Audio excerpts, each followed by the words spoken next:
자, 여러분 1번 문제 풀어보셨는데요. 네, 이렇게 정리하시면 됩니다. 뭐 그 이상의 내용들을 담고 있지 않으니까 제가 전달드린 대로 4단어 꼭 키워드로 기억하시고 그 안에 있는 내용들까지 기억하시고 지금 기본 개념을 안 들으신 분들은 다소 힘드시더라도 귀가하셔서 제 수업에 최소한 3강 이상은 듣고 오셔야 돼요. 듣고 오시면 용어 정리가 좀 되거든요. BL이 뭐다 또는 뭐 신용장이 뭐다 UCP가 뭐다 정도는 이제 조금 이해가 되실 수 있어요. 그러면 따라오실 수 있으니까 그렇게 하시면 되겠습니다. 네. 42번 보시겠습니다.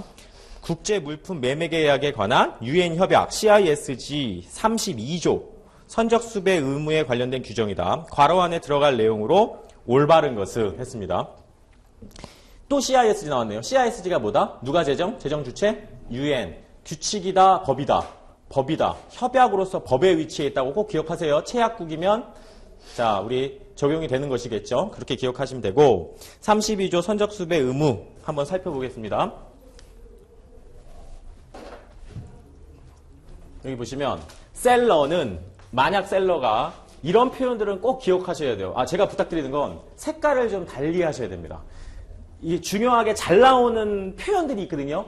우리 협약이나 규칙에 이런 관용구들 이런 것들은 다른 색깔로 하시고 제가 말씀드린 대로 아까 substantial, suspend 이런 단어들은 좀 다른 색깔. 그럼 구분이 가시겠죠? 색깔의 차이 좀 두세요. 이게 뭐뭐에 따라입니다. 뭐뭐에 따라서. 꼭 기억하세요. in accordance with 하면 뭐뭐에 따라서. contract는 계약입니다. 계약에 따라서 제가 오늘은 좀 천천히 할게요. 여러분 첫날이기도 하니까 또 여러분 벅차실 수 있으시니까 convention이 뜻이 바로 협약이란 뜻입니다. 협약이나 계약에 따라서 셀러가 hence 했습니다. hence는 인도하다라는 뜻입니다. 인도하. 모르면 쓰세요. 색깔만 달리해서. 인도한다면 이런 얘기죠. 구스는 물품이에요. 누구에게? 캐리어에게. 캐리어가 운송인입니다. 운송인. 운송인에게 인도한다면 그리고 만일 물품이 not clearly 명확하게 확실하게 identify 이 굉장히 중요한 단어거든요. 자, identify가 이게 특정화 이런 뜻이거든요. 특정화되다. 특정화되지 않는다면 계약에 특정화된 물품이 아니라면 뭐에 의해서? 마킹에 의해서. 처음 하시는 분들은 이게 무슨 얘기인가 하실 거예요. 마킹이 이런 겁니다. 도장을 꽝 찍는 거예요. 화인이라고 합니다. 일단 적어놓으세요. 화인. 화인. 우리 이런 게 있잖아요.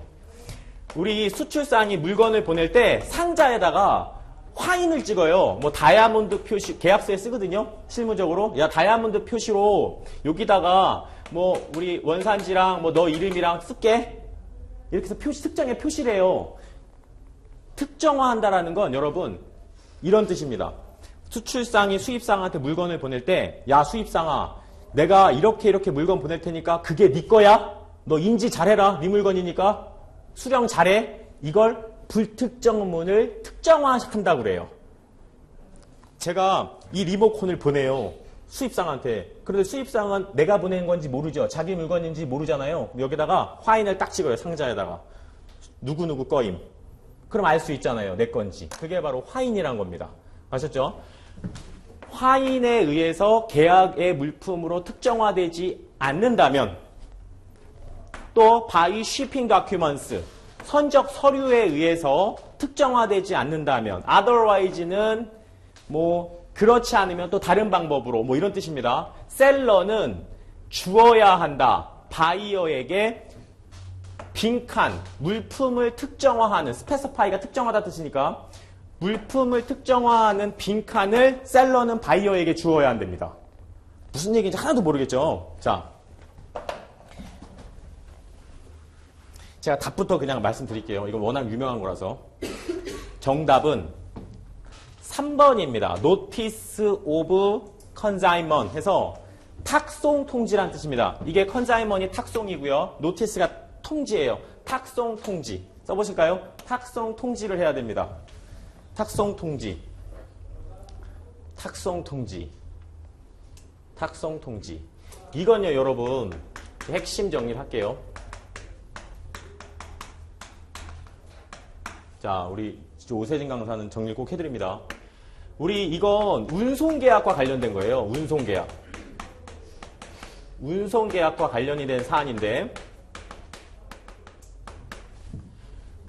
수출상이 셀러잖아요. 셀러가 지금 물건을 보내죠. 근데 셀러가 수입상한테 야, 내가 이렇게 해서 물건 보내니까 너 물건 네 물건인 거 잘 찾아가지고 잘 받으렴. 이렇게 특정한 표시를 해줘야 되잖아요. 그걸 우리 특정화한다. 불특정물을 특정물화한다. 이렇게 말합니다. 자, 그래서 운송과 관련되는데 요거 인코텀지라는 건 아직 안 배우셨어요. 인코텀지라는 건 아직 안 배우셨는데 우리 배운 분도 계시니까 운송 계약을 하는 주체가 인코텀지에서는 셀러가 하는 인코텀지 조건이 뭐였죠? 무슨 조건? C 조건이죠. C 조건에서 해당되는 얘기입니다. C 조건에서 해당되는 얘기.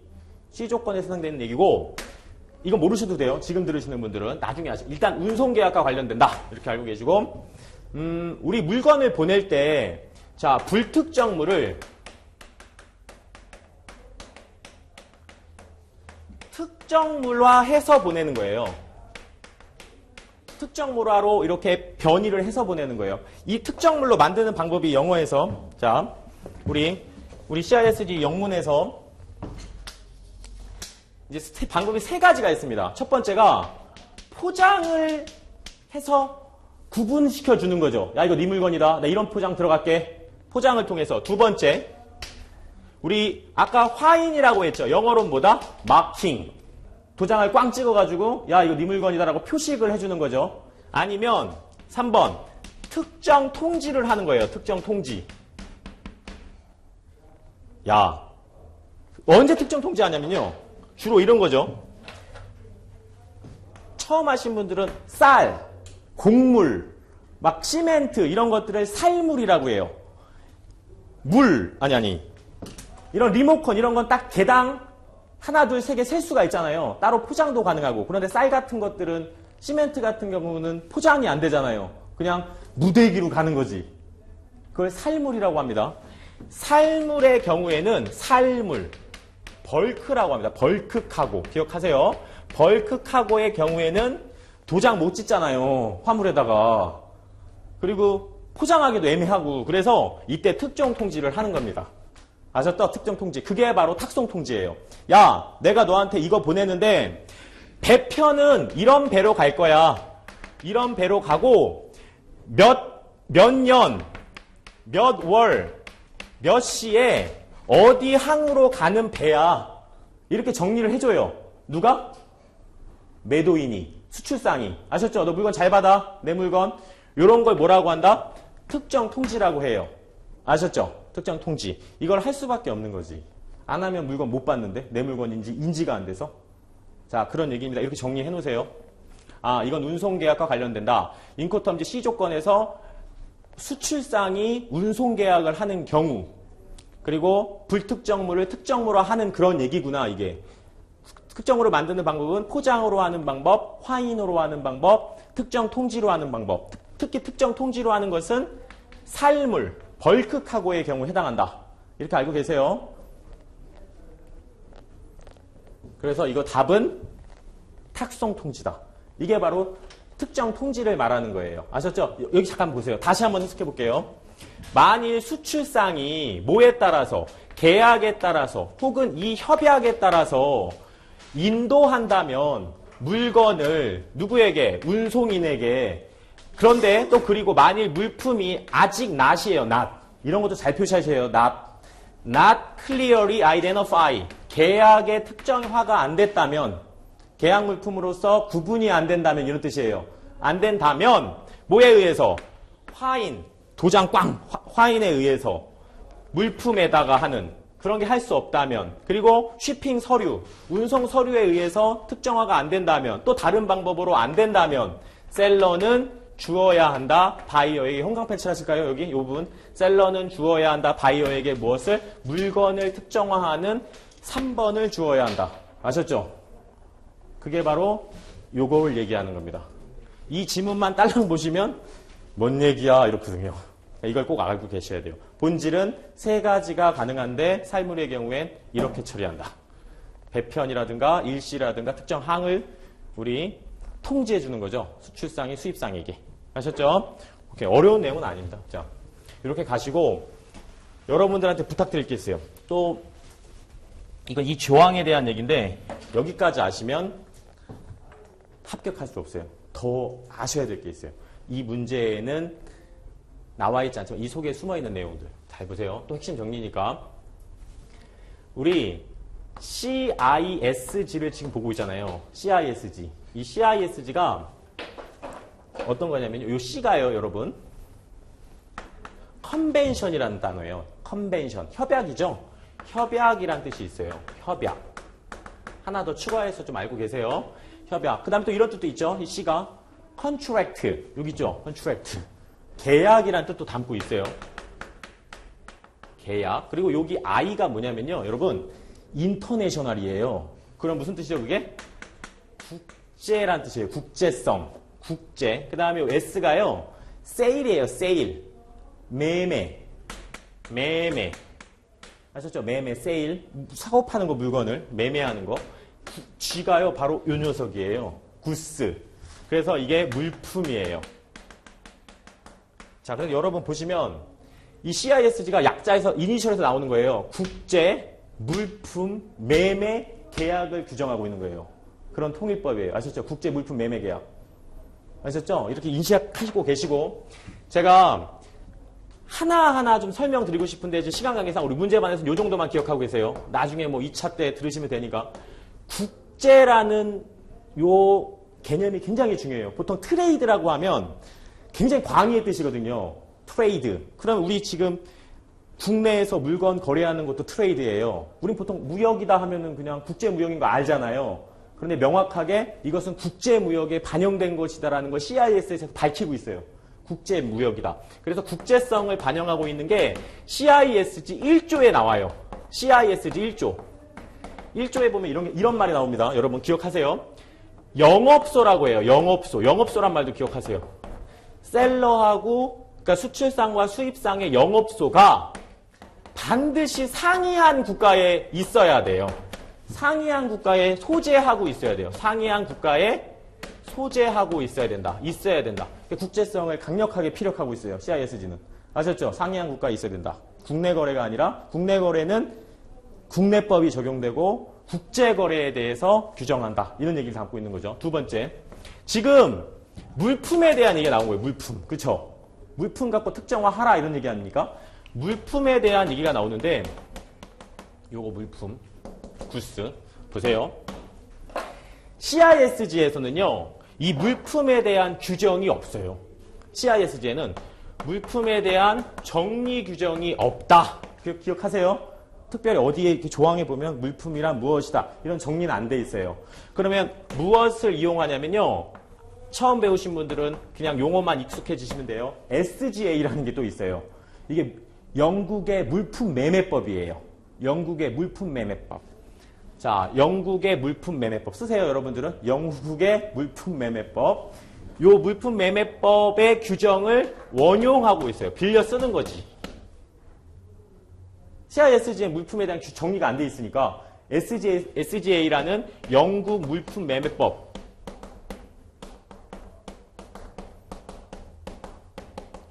매매법을 원용하는 거예요. 제가 이런 생각하거든요. 저희 기출문제요. 제가요. 하루에 2회분도 풀 수 있어요. 그러면 저는 만족하겠죠. 다 풀고 가면. 아, 다 풀었다. 진도 다 끝냈다. 근데 여러분들한테 남는 게 없어요. 그냥 저만 잘하는 거예요. 차라리 설명을 꼼꼼하게 해드리는 게 낫잖아요. 한 문제 한 문제를.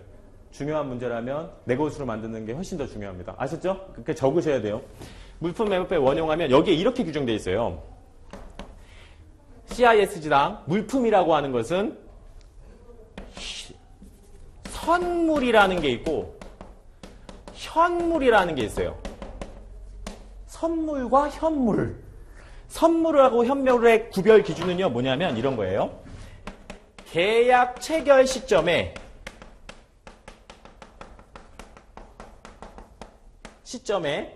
수출상이 물건을 가지고 있는 상태이냐 아니냐 이럴 수 있잖아요.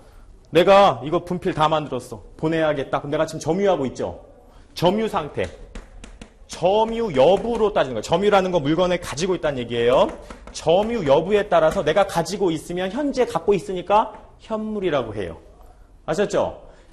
미래에 이 화물을, 이 제품을 내가 취득하게 되거나 생산해서 제조하게 되거나 하는 경우는 선물이라고 해요.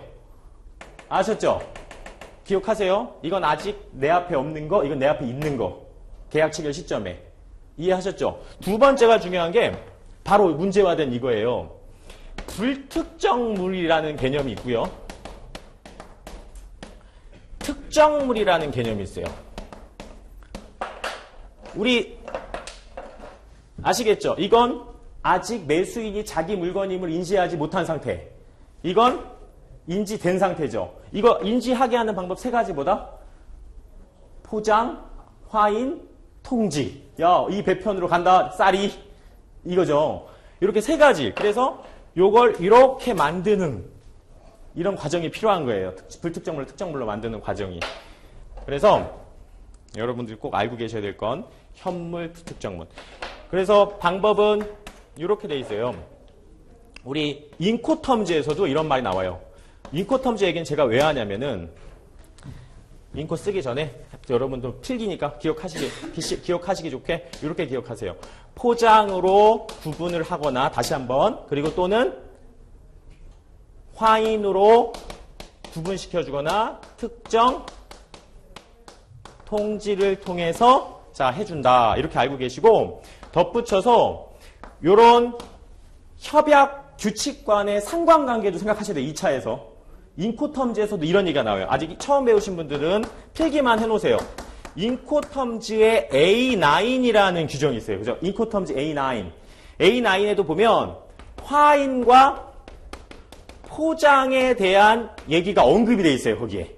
화인과 포장에 대한 얘기가 언급되어 있는데 뭐라고 돼 있냐면 매도인은 즉 수출상은 수입상에게 불특정물을 특정물화하여 인도 의무를 다한다 돼 있어요. 아셨죠? 불특정물을 특정물화하여 인도 의무를 다한다 라고 돼 있습니다. 거기도 언급이 돼 있어요. 불을 특으로 만들어야 한다 돼 있거든요. 그러면 CISG와 그러므로 빨강색 여러분들도 똑같이 색깔을 취하세요. 그러므로 요 밑에 쓰세요. 지금 CISG와 인코텀즈는 1차인데도 이런 걸 하셔야 됩니다. 양자는 특정물과 불특정물에 대해서는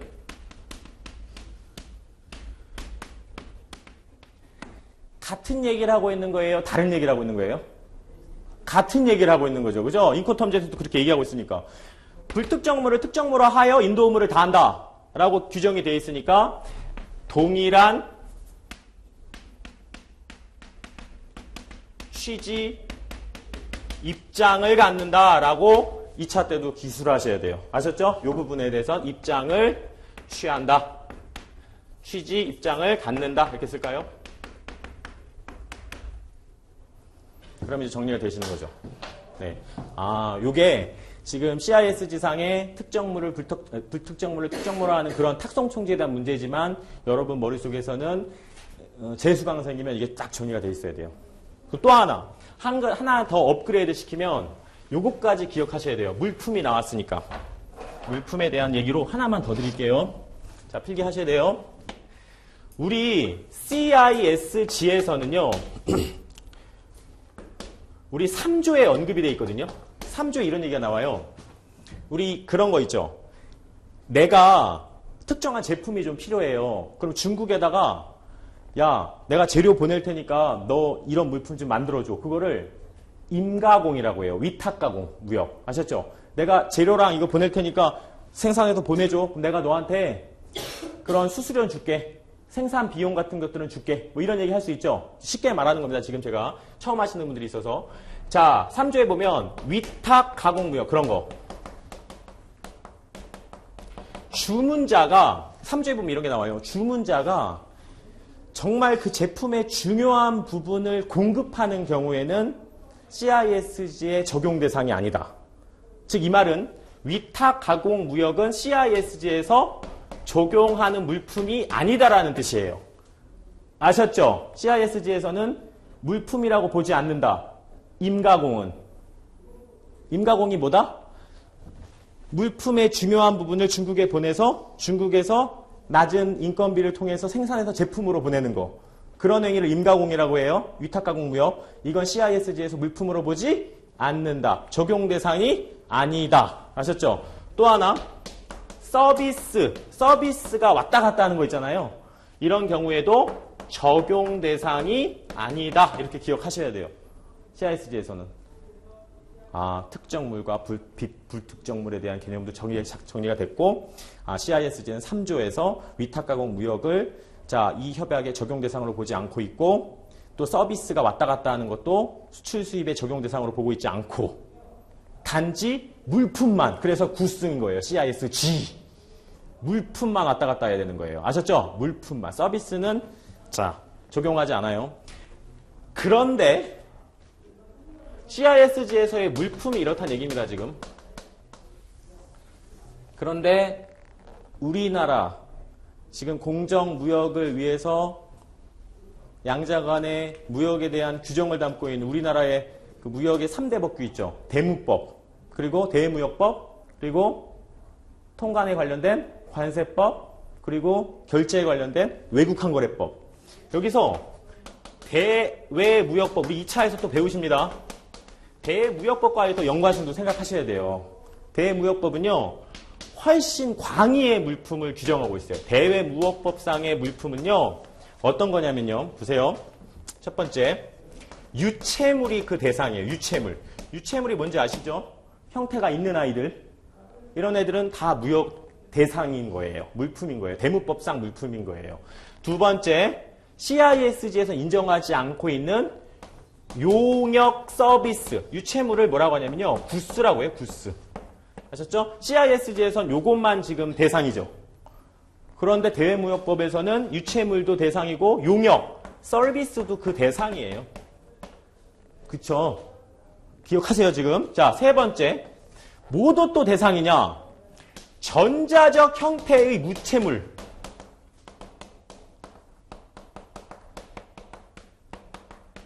이걸 디지털 컨텐츠라고 해요. 디지털 컨텐츠.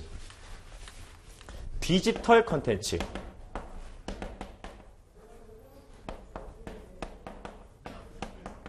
막 소프트웨어가 왔다 갔다 해. 그것도 무역이에요. 어디에선? 대무법에서는. 막 다운받아가지고 막 보내고 그럴 때 대상인 거예요. 자, 여기까지 보시고 또 하나 더. 관세법까지 기억하세요. 그래야 이제 활용 점점이 되시니까. 관세법상 물품은요, 관세법에서 규제되고 있는 물품이라는 것은 딱 하나, 유체물만. 아셨죠? 딱 하나, 유체물만. 그렇게. 물론 대무법상 유체물, 모든 유체물이 다 대무법상 물품은 아니에요. 우리 화폐 같은 거 있죠, 화폐. 화폐 같은 거는 또 대상이 아니에요. 뭐 증권 같은 거, 대무법상. 그런 건 나중에 대무법 하시면서 보실 거고, 지금 처음 하시니까 제가 쉽게. 관세법에서는 물건만 왔다 갔다 하는 것만 물품으로 봐요. 서비스는 아니고. 아셨죠? 관세법에서 그래서 과세 대상이 되기 위해서는 소프트웨어만 들어오면 안 되고, 소프트웨어가 기기에 녹아 있어야 돼요. 그렇죠? 그랬을 때 대상이 되는 거죠. 네, 이렇게. 이 정도까지 하시면 정리가 되실 거예요. 이 조항은 42번 문제는 CISG에서 불특정물을 특정물화하는 것에 대한 얘기다. 우리 반드시 매도인은 매수인에게 자신의 인도임을 다하기 위해서는 인코텀즈에서 말한 대로 불특정물을 특정물화 시켜야 한다. 하는 방법은 세 가지다. 첫 시간이니까 제가 반복합니다. 그거. 포장, 화인, 특정통지. 그리고 이번 시험은 특성통지에 해당하는 탁송통지, 저기 노티스 오브 컨자인먼트 나왔습니다. 되셨죠? 여기까지만 끝내지 마시고 CISG에서 말하는 물품은 뭐다? CISG는 규정이 없어서 CISGA를 원용한다. 거기서 두 개념, 현물과 선물, 그리고 불특정물과 특정물 개념 잡으시고 인코텀즈에서도 그렇게 얘기하고 있고, 또 하나 더 크게 보면 하나 더 CISG상의 물품과 대무법상 물품과 관세법상 물품에 대한 정확한 어떤 개념 정리, 이게 필요합니다. 요 문제지만 네, 그렇게 하시면 퍼펙트. 아셨죠? 자, 43번 보실게요. 잠깐만요. 하나만 여쭐게요. 탁송 통지는 언제 한다? 개품에 한다? 벌크에 한다? 덜컥하고 화인 찍기 어려운 애들. 아셨죠? 그렇게 정리하시면 됩니다. 그리고 43번. 다음 내용을 설명하는 용어로 올바른 것은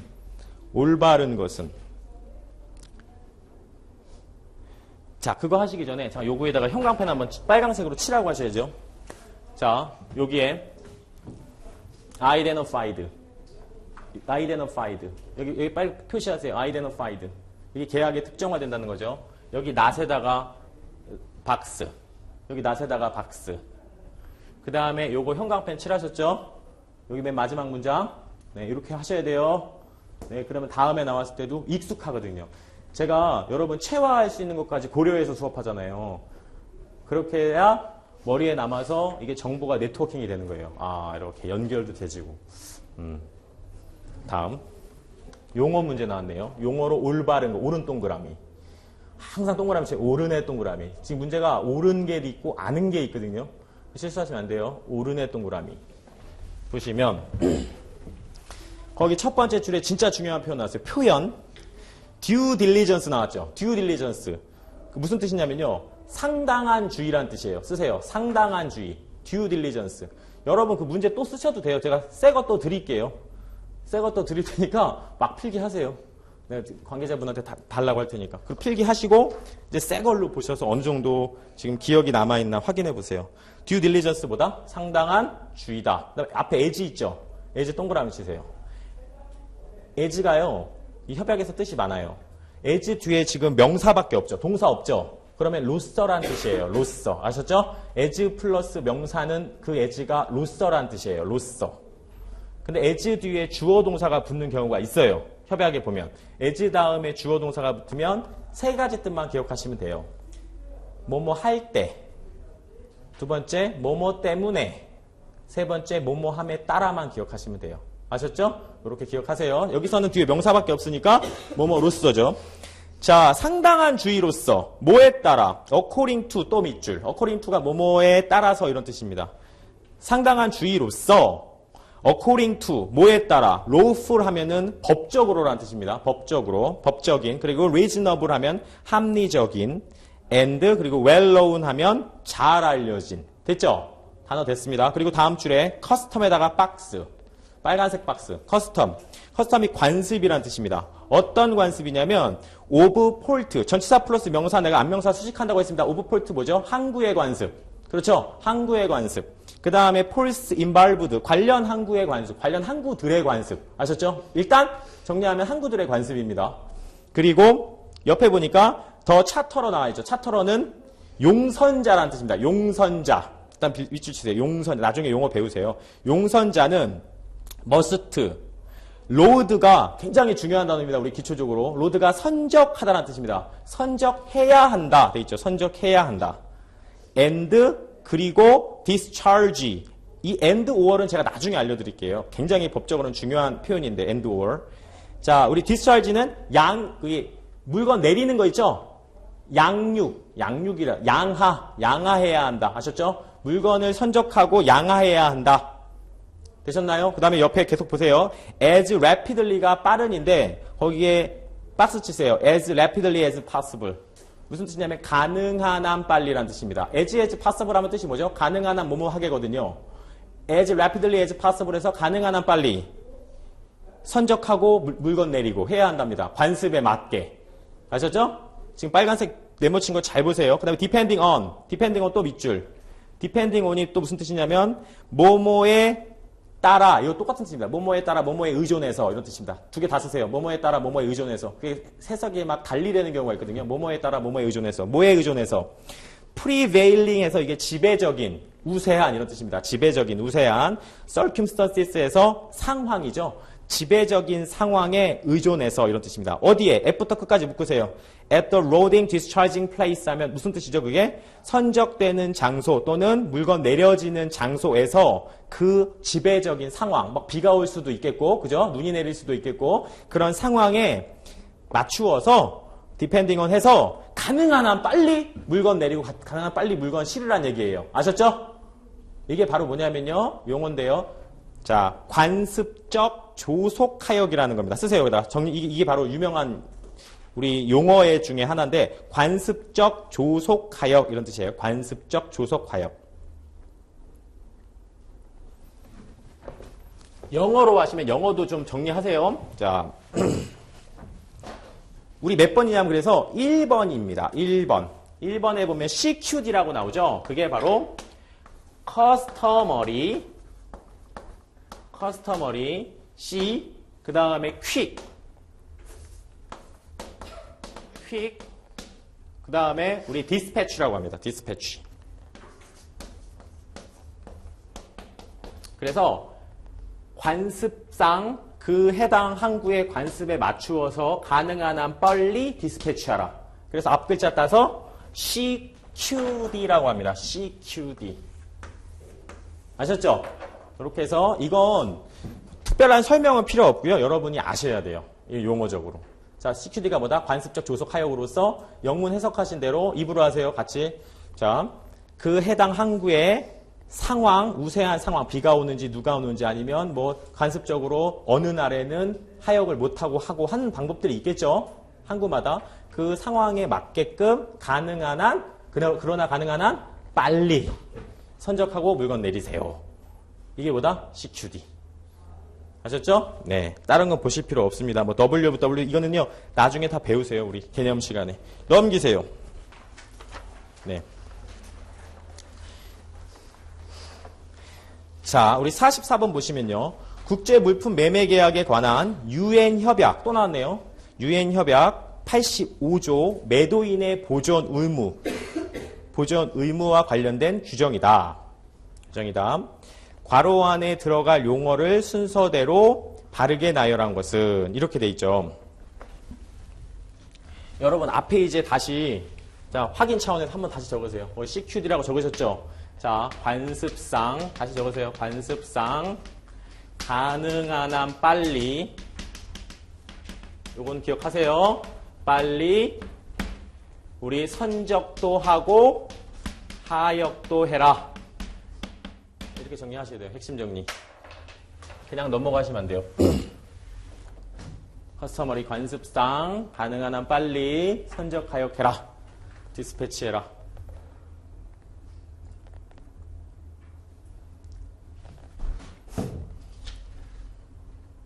시작을 하셨으니까 합격만 생각하시는 거예요. 합격만. 불합격은 생각하시면 안 돼요. 제가 말씀드렸잖아요. 자기가 올가매는 거라고. 내가 된다 하면 되는 거예요. 그리고 자꾸 자기 자신을 의심하는 사람은 이미 내 경쟁자가 아니에요. 웃으면 돼요. 그래.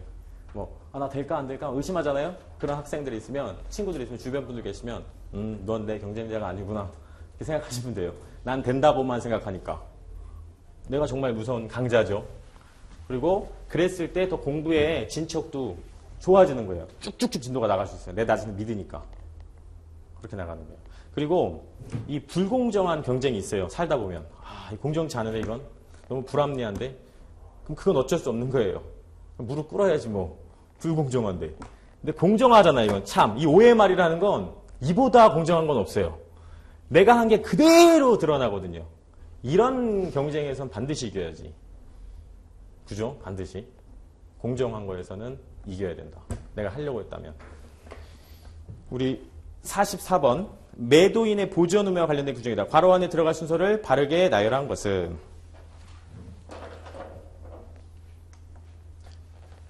자꾸 쉬는 시간에도 듀 딜리전스가 뭐였지? 상당한 주의. 그렇게 외우세요.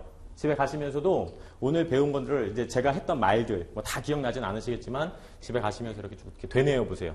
이런 말들이 있었어. 공부에서는 이런 게 중요했어. 자, 만일 바이어는요. 물건을 사는 사람이에요. 이거 정리 안 했네요. 셀러는 수출상, 바이어는 수입상, 매수인이라고 해요. 우리 매매계약에서는요. 용어를 좀 정리할게요. 매매계약에서는 매도인, 매수인, 매매계약상, 법리적인 부분에서는, 무역에서는 수출상, 수입상. 아셨죠? 운송에서는 송화인. 나중에 할게요, 이건. 물건 보내는 자, 물건 받는 자, 수화인. 네. 그것만 기억하세요. 이것만 기억하세요. 매도인, 매수인, 수출상, 수입상. 여기서 수입상이죠. 수입상이 딜레이 한대요. 인딜레이, 지체한대요. 시간 끈대요. 이건 굉장히 중요한 표현입니다. take delivery. 무슨 뜻이냐면 인수, 물건 받는 거. 수출상에 물건을 보냈어. 그런데 물건을 안 받아. 물건 받는 걸 지체해. 아셨죠? 물건을 받는 걸 지체한다. 물건 수령하는 것을, 인수하는 것을 지체한다. 혹은 where 빈칸. where 빈칸. 우리 가격의 빈칸과 그 다음에 물건의 딜리버리가 인도거든요. 인도. 물건 주는 거. 잘 보세요. 그냥 딜리버리는 인도. 테이크 딜리버리는 인수. 이건 누구 입장? 수출상 입장. 위에 건 누구 입장? 수입상 입장. 수입상이 인수를 지금 지체하고 있는 거예요. 그리고 또 어떤 경우에 가격의 빈칸. 그리고 물건의 인도. 이거는 그냥 너무 쉬운 문제네. 상식적으로 수출상이 인도를 하면 그에 대응하는 쌍무적인 의무로서 수입상이 해야 될 의무가 뭐죠? 대금 지급. 그렇죠. 대금 지급이겠네. 그죠? 이 대금 지급과 물품의 인도가 R2의 또 밑줄. 이건 제가 정리 하나 해드릴 게 있어요. R2의 밑줄. 여러분들은 제가 영어를 잘해서 정말 행운이신 거예요. 또 하나가. 제가 나이가 많아서도 그렇겠지만, 13년 차 관세상인 것도 그렇지만, 이것도 중요하거든요. 영어에서 비동사잖아요. R이. 그 뒤에 to 나왔죠. 이걸 뭐라고 하냐면 B2용법이라고 해요. B2용법. B2용법이 뭐냐면요. 이 녀석은 몸속의 모든 조동사의 기능을 거의 다 갖고 있어요. 거의 뭐 완전체에 해당해요. 이렇게 외우시면 돼요. 외우기 힘드시니까. 저는 체화시킨다고 그랬어요. 의사 선생님이 가운 입잖아요. 가운 왜 입어요? 환자에 대한 예의상 입는 거예요. 가운의 예의. 시작. 가운의 예의. 외우세요. 가가 뭐냐면 가능의 can의 뜻이에요. can. 할 수 있다. 아셨죠? 가능. 그 다음에 운은 운명이에요. 운명. 비, 둠드, 투. 이거 이따가 시험 문제 나와요. 운명. 뭐뭐할 운명이다. 뭐뭐할 운명이다. 그 다음에 의가요. 의무. 머스트의 뜻이에요. 뭐뭐 해야만 한다. 예가 뭐냐면요. 예정이에요. 예정은 will이에요. will. 의는 의도예요. intend. 여러분, 영어는 외울 필요 없어요. 영어는, 이거 옆에 영어는 외울 필요 없어요. 그냥 제가 써드린 거 이해 차원에서. 이것만 외우세요. 가운의 예의. 가능 운명. 할 수 있다. 할 운명이다. 해야 한다. 할 예정이다. 할 의도이다. 한국말만 외우면 돼요. 이거를 우리가 문맥에 맞게 선택만 하면 돼요. 문맥에 따라서 문맥에 맞게 선택. 그런데 우리 협약에서 보면 제일 많이 나오는 것이 그거예요. 이거. 의무에다가 빨간색 밑줄. 의무가 가장 많이 나와요. 의무가. 이게 가장 중요합니다. 네. 그리고 정말 많이 나옵니다. 이거 B2용법은. 여기 보시면 대금의 지급과 그 다음에 물품의 인도가 are to made. 만들어져야만 한다. 아셨죠? 만들어져야만 한다. 의무로 해석했어요. 만들어져야만 한다. 자, concurrently 해서 이게 동시에라는 뜻입니다. 동시에. 야, 대금 지급하고 물건 주는 게 동시 조건이야. 이런 얘기죠? 이런 조건에서 만약 그가 phase 2 실패한다면, 대금 지급하는 걸 실패한다면, 전부 다 지금 누구 잘못이에요? 지금 세 줄째. 매수인 잘못이죠. 매수인이 물건도 안 받고 이 녀석이 돈도 안 줘 지금. 그러고 있네요. 그리고 셀러 is 이덜 나오죠. 이덜 동그라미. 5월 동그라미. 이것도 아주 많이 나와요. 이덜 A, 5월 B. 무슨 뜻이죠? 이덜 A, 5월 B.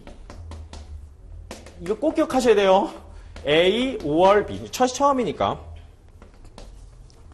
A 또는 B예요. 시작. A 또는 B. 근데 여기 만약에 이것도 잘 나와요. 우리 협약에.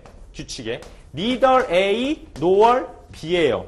여기에 n이 붙으면 여기에 n이 붙어요. 아셨죠? 그럼 부정문이 돼요. A, B 둘 다 아닌. 이건 A 또는 B. 이건 A, B 둘 다 아닌. 꼭 기억하세요. 여러분은 쓰셔야 돼요. A 또는 B, A, B 둘 다 아닌. 여기까지는 지금 셀러가 열심히 잘못을 하고 있어요. 그런데 셀러가 물품에 대한 possession. 점유를 하고 있다는, 점유를 하고 있어요. 물건을 이렇게 쥐고 있어요. 저 새끼가, 죄송합니다. 저 새끼가 인수를 안 해. 강렬해야 돼, 수업이. 그래야 기억이 나지. 저 자식이 인수를 안 해. 그럼 어떻게 해? 매도인이 갖고 있어야지. 그냥 갖고 있어요. 그냥 쥐고 있어. 매도인이 물건을 포제션 하고 있어요. 그리고 또 달리, 또 그렇지 않으면 달리 컨트롤 할 수 있어요. 내가 통제할 수 있어요. 무엇을? 그 물품에 대한 디스포지션이 처분이에요. 처분, 디스포지션. 물건을 내가 처분할 수도 있어요. 셀러 내가. 그렇겠죠? 그런 상황이라면 빈칸은 must take step. 여기 빨간색 밑줄 치실까요? 아니, take step.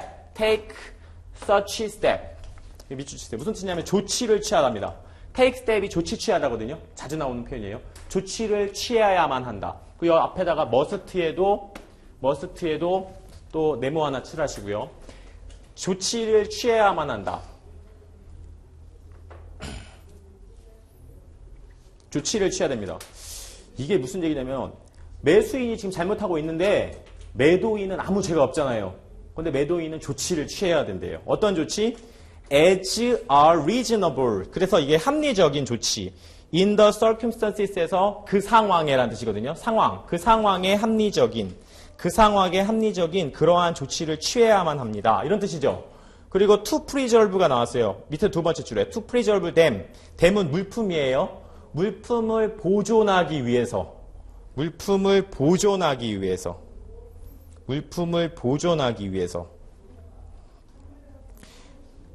아셨죠? 여기까지. 그리고 그 문장 형광펜 칠하세요. 거기 제가 말해버렸네. 여기 빈칸에 셀러가 들어가요. 매수인이 잘못해도 셀러는, 수출상은 조치를 취해야 돼요. 물건을 보존할 수 있는 조치를 취해야 돼요. 아셨죠? 셀러가 들어가야 돼요. 그리고 그는 he is entitled to 나왔잖아요. 뭐뭐의 권리를 갖다야. be entitled to까지 밑줄 치세요. 뭐뭐의 권리를 갖다 이런 뜻입니다. 어떤 권리를 갖냐면요.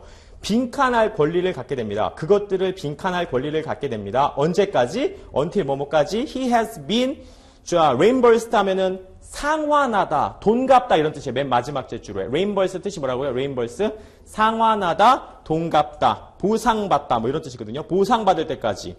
his 그의 reasonable 합리적인 어떤 것을 누구에 의해서 보상받는 거예요? 끝에 나오죠. 바이어가 줄 때까지. 대충 어떤 얘기냐면 여러분 이런 얘기예요. 자, 이 정답이 4번이에요. 하나씩 넣어볼게요. 이건 유명한 거니까. 바이어가 인도를 안 해요. 인수를 안 해. 물건 안 받아. 그리고 또 대금의 지급이죠. 페이먼트. 대금 지급과 그 다음에 인도가 동시에 일어나는 경우에 매수인이 가격에 대한 대금 지급을 안 하고 셀러가 물건의 점유권도 갖고 있고 처분권도 갖고 있는 상황이라면 셀러는 반드시 조치를 취해야 돼. 물건을 보존할 수 있는. 제가 안 받으니까 아이씨 그냥 물건 버릴까? 그럴 수는 없잖아. 그러니까 조치를 취해야 됩니다. 그리고 어떤 권한을 갖게 되냐면 그것들을 그 물건들을 여기 나오죠. retain. 내가 보유할 권리를 가져요. retain이 뭐다? 보유할. retain 뭐다? 보유할 권리를 갖는다. 자, 언제까지? 그가, 여기 he는요, 매도인이에요. 수출상이 보상받을 때까지. 그의 합리적인 expense가 비용이거든요. 돈 들 거 아니에요. 막 창고비 같은 거. 제가 안 받으니까 내가 쥐고 있으면 돈이 드는 거예요, 항상. 이 비용을 누구에 의해서? 바이어에 의해서 보상받을 때까지 쥐고 있어야 한다. 아셨죠? retain 해야 된다. 이제 답은 나왔습니다. 근데 이렇게만 정리하시면 안 되고 핵심 정리 또 하겠습니다.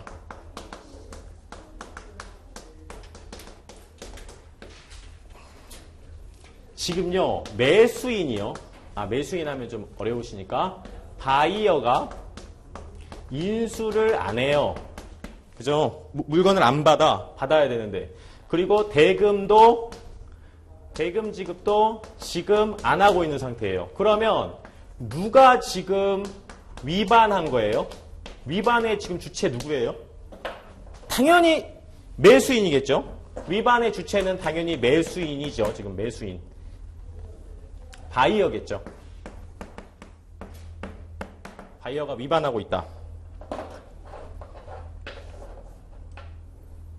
그러면 그럼에도 불구하고 이게 중요해요. 그럼에도 불구하고 위반을 상대가 지금 하고 있어도 그럼에도 불구하고 우리 셀러는 조치를 취해줘야 돼요. 어떤 조치를 취한다? 물건을 보존하기 위한 조치를 꼭 취해야 된다. 그럼 이게 뭐예요? 지금 상대는 위반했는데 나는 왜 이런 행위를 해야 돼요? 이건 뭐냐면요. 신의 성실이라고 해요. 신의 성실. 신의 성실의 원칙이 반영된 조항이에요. 상대가 위반을 해도 그렇다고 물건을 에이 니네들 너도 이제 뭐 해라 이러면서 뭐 먹어라 이러면서 물건 버리면은 그렇잖아. 그러니까 이 사실 뭐 지킬 건 지켜야 한다는 취지로 신의 성실의 원칙이 반영된 조항이에요. 아셨죠? 그래서 여러분들이 아실 거는 이 상태에서 여러분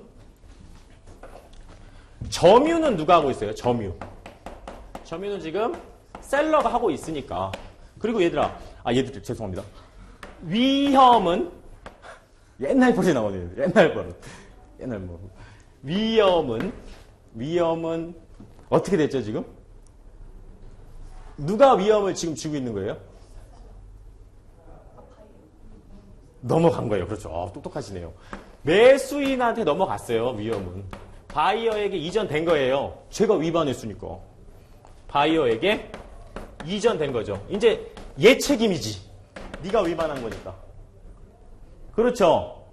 그렇지 않습니까? 계약상 합의된 날짜에 물건을 수령해 가야 돼. 인수해 가야 돼. 근데 아내가 그러면 위험은 넘어간 거예요. 네 책임이다 이제. 나중에 법적으로 이제 따질 때는 매수인 책임이죠. 위험은. 이미 바이어에게 이전이 됐다. 넘어갔다. 셀러 책임이 아니다 이제. 점유는 내가 하고 있지만 당신 책임이다. 이렇게 주장할 수 있죠. 네가 계약을 위반했잖아. 이렇게. 그죠? 지금 뭐 소유권에 대한 얘기는 지금 뭐 따질 필요 없이요. 여러분 그렇게만 기억하시면 됩니다. 일단 바이어가 잘못이다. 이렇게 기억하세요. 바이어가 잘못했다. 이렇게 정리하시면 되겠습니다. 네. 거기 하나만 더 쓰실까요? 소유권과도 무관하다.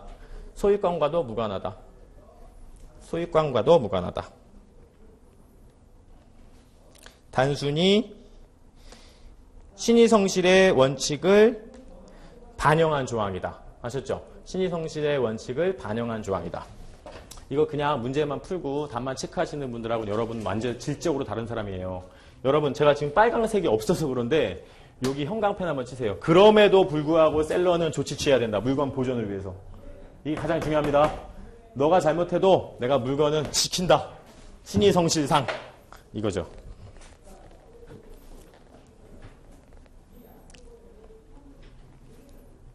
네. 벌써 또 1시간이 가셨네요. 45번도 필기가 상당히 많거든요. 잠깐 쉬시고요. 지금 하신 걸 좀 외우시죠. 그래서 잠깐 쉬세요. 네.